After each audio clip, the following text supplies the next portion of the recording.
총 누적 확진자 수는 12,967명입니다. 신규 격리 해제자는 75명으로 총 90.7%가 격리 해제되어 현재는 926명이 격리 중에 있습니다. 사망자는 어제 추가로 발생하지 않았습니다. 국내 주요 발생 현황에 대해서 말씀드리겠습니다. 경기도 의정부시에 있는 아파트 주민이 방문한 헬스장 관련해서 7명이 추가로 확진되어 현재까지 누적 확진자가 21명입니다. 아파트 관련된 환자가 99명이고 헬스장 관련 환자가 12명입니다. 대구 경명여고 3학년 학생이 확진된 후에 확진자가 다니는 연기학원에서 9명, 접촉자 중에 1명이 추가로 확진되었으며 확진자들이 재학 중인 학교 4곳에 대해서 교직원과 학생 1,560명에 대해서는 검사가 진행 중에 있습니다. 광주 광륵사 관련해서는 8명이 추가로 확진되어 누적 확진자는 총 57명입니다. 어제 확인된 추가 확진자는 한울요양원 관련돼서 4명, 금양빌딩 관련이 2명, 광주 사랑교회 관련자가 2명이 추가로 확인되었습니다. 어제 해외 유입 확진자는 11명이었습니다. 추정 유입 국가는 미주 지역이 6명, 그리고 아시아 지역이 5명으로서 파키스탄 3명, 카자흐스탄 1명, 러시아 1명이었습니다. 중앙방역대책본부는 최근 집단 감염 발생 사례 중에 발생 규모가 컸던 서울의 방문 판매 리치웨이와 대전 방문 판매 관련된 사례에 대해서 자료를 정리하여 주의를 당부드립니다.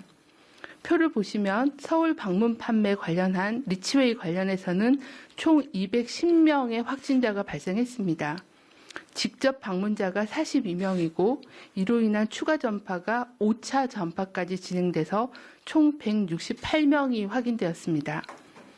추가 전파가 된 사례는 직장이 3개소였고 78명이 노출되었으며 교회도 4군데가 노출되어 총 33명이 확인된 바가 있습니다. 이들은 대부분 50대 이상이 70%가 넘어서 고령층의 환자가 많았고 또 이로 인한 사망이 2명 안타깝게 발생했습니다. 중증 환자도 총 9명이 발생해서 현재 1명이 치료를 진행하고 있는 그런 상황입니다. 리치웨이에 대한 추가 전파의 사례들을 분석해 본 결과 가장 위험한 행동은 비말이 많이 발생하는 노래 부르기, 그리고 체류 시간이 굉장히 길었고 또 환기가 불량한 그런 밀폐된 환경에 노출된 그런 특성이 있었습니다. 대부분 직접 그 방문자들은 방문 판매에 직접 판매하는 홍보관에서 1차 노출이 되었고 종교시설, 직장, 학원, 그리고 식당이나 실내 운동시설과 같은 다중이용 시설을 통해서 한 열흘 여파에 한 5차 전파까지 이어지는 급속한 그런 전파를 보여주는 특성이 있었습니다. 대전 방문 판매 업체도 마찬가지입니다. 3개 정도의 방문 판매 업체가 동시에 노출된 상황입니다. 총 81명의 확진자가 발생했습니다. 직접 방문자는 35명이고 이들로 인한 추가 전파는 46명이며 여기에서도 5차까지 전파가 진행됐습니다. 주로 다중이용시설 이용자가 3개소에서 11명, 그리고 의료기관이 2개가 노출이 돼서 6명의 추가 환자가 발생한 바가 있습니다. 이 대전의 방문 판매 역시 50대 이상의 환자가 86%를 넘어서 고령자의 노출이 많았으며 현재 7명이 중증으로 치료를 받고 계십니다. 똑같은 위험행위도 밀접하고 빈번한 소규모 모임을 자주 가지셨고 또 제품의 체험 또는 정보 공유 목적으로 긴 시간을 체류를 같이 하셨습니다. 위험 장소는 방문 판매 업체 사업장에서 주로 노출이 됐습니다. 추가적으로는 지인 간의 소모임, 다중이용시설, 특히 저희가 일상적으로 많이 방문하는 미용실, 식당, 사우나 등의 다중이용시설을 통해서 또는 의료기관을 통해서 여러 시도로 넓게 전파가 된 상황입니다. 여기서 저희가 볼 수 있는 거는 결국은 마스크 착용 등 생활방역 수칙을 준수하는 게 예방에 중요하다라는 점과 두 번째는 의심 증상이 있을 때는 외출이나 모임을 자제하는 게 필요하다는 겁니다. 의심 증상이 있는데도 이 부분을 가볍게 생각하시고 또 모임을 나가서 그런 모임을 통해서 전파가 된 사례들이 많이 있습니다. 그래서 급하지 않고 필요하지 않은 소모임은 코로나19가 유행되는 시기에는 자제하는 게 필요하다는 점을 볼 수가 있겠습니다. 사쪽은 주요 전파 관계 도를 저희가 보여드렸습니다. 한 명의 환자로 시작했으나 불과 열흘 만에 200명이 넘어가는 그런 규모로 급속하게 확산될 수 있다는 점을 그림을 통해서 보실 수가 있겠고, 굉장히 다양한 직장과 다양한 그런 교회 사업장을 통해서 노출될 경우에는 발병률이 굉장히 높은 그런 양상을 그림에서도 보실 수가 있을 겁니다. 저희가 코로나19를 대응하면서 환자를 찾고 접촉자를 찾아서 자가격리를 시켜서 추가 전파를 차단하는 방역적인 조치를 하고 있지만 무증상이나 경증 환자들이 많기 때문에 마스크와 손 씻기로 개인 방역을 하고, 또 이런 그 사람 간의 거리두기 또는 불필요한 모임이나 이런 그 외출을 자제하는 등의 사회적 거리두기를 통해서 전파를 차단해야만 이 발생의 규모를 줄일 수 있다라는 그런 점들을 이 두 가지 사례를 통해서 볼 수가 있겠습니다. 현재 광주에서 유행하고 있는 그 지역사회 유행도 유사한 그런 양상을 보여주고 있습니다. 종교시설에서 증폭되고 또 방문 판매 업체를 통해서 발생하고, 또 그런 끝자락에는 결국은 요양시설과 병원으로 이어지는 그런 전파 경로를 동일하게 경험하고 있는 상황입니다. 이 부분에 대한 주의를 기울이는 게 중요한 그런 상황입니다. 방문 판매 관련한 역학조사 결과를 말씀드린 대로 마스크를 착용하지 않거나 미흡하게 착용한 상태로 밀폐된 공간에서 제품을 체험하기 위해서 장시간 체류하고, 또 정보 공유 목적 등으로 빈번하게 소모임을 갖고, 또 일부 업체에서는 노래 부르기나 식사 등의 침방울이 많이 전파될 수 있는 그런 활동이 있었습니다.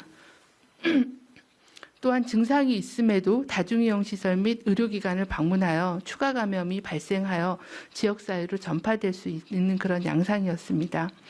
이러한 방문 판매를 통한 전파를 방지하기 위해서는 중장년층, 특히 고령층께서는 방문 판매 업체 관련 사업 설명회나 홍보 행사, 체험관 등의 참석을 자제해 주시길 바랍니다.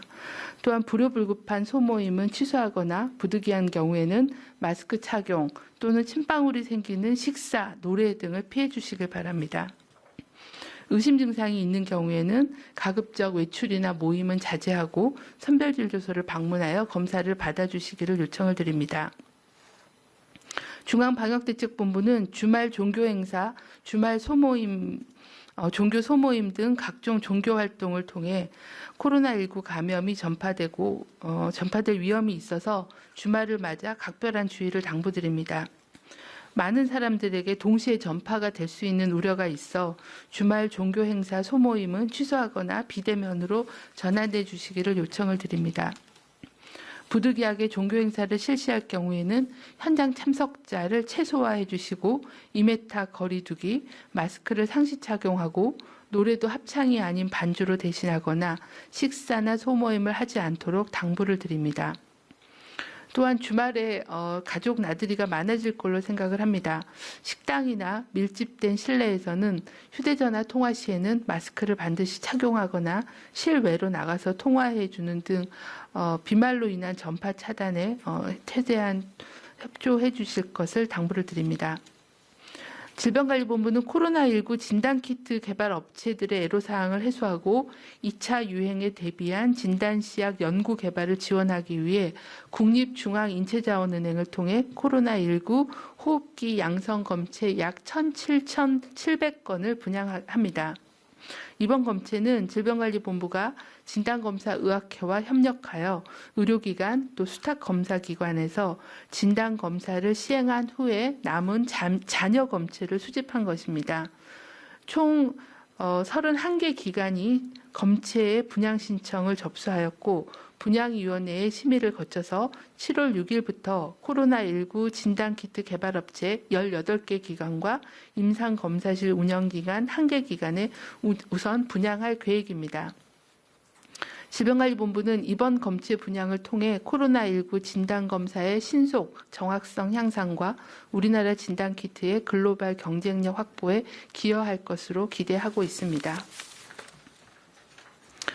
최근 발표된 한국 리서치에서 시행한 코로나19 인식조사에 따르면 약 70%의 답변 응답자가 코로나19의 국내 확산 상황을 심각하게 인식하고 있다고 답변하셨습니다. 반면에 본인이 감염될 가능성에 대해서는 13% 정도만 감염의 위험이 있다라고 응답을 하셨습니다. 즉 코로나 심각성을 나와 가족이 감염될 수 있는 나의 일로 인식하기보다는 사회적인 유행 현상으로 생각하셔서 자칫 이러한 그 인식의 차이가 방심으로 이어질 수 있다는 우려가 듭니다. 코로나19 발생이 수도권, 중부권을 거쳐서 광주, 대구 지역에서 집단 발생이 증가하고 있습니다.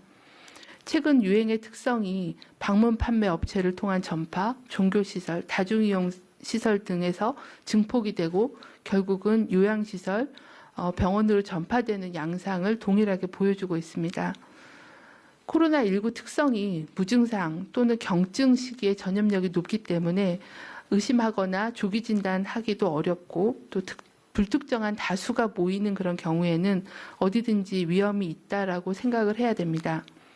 밀폐된 공간에서 마스크 착용 없이 밀접하게 접촉하는 경우는 감염에 노출될 위험이 있다라는 그런 경각심을 가지고 마스크 착용, 손 씻기, 밀폐, 밀집, 밀접한 접촉을 피하는 방역 수칙을 생활화, 습관화해 주시는 게 최선의 예방의 방법입니다.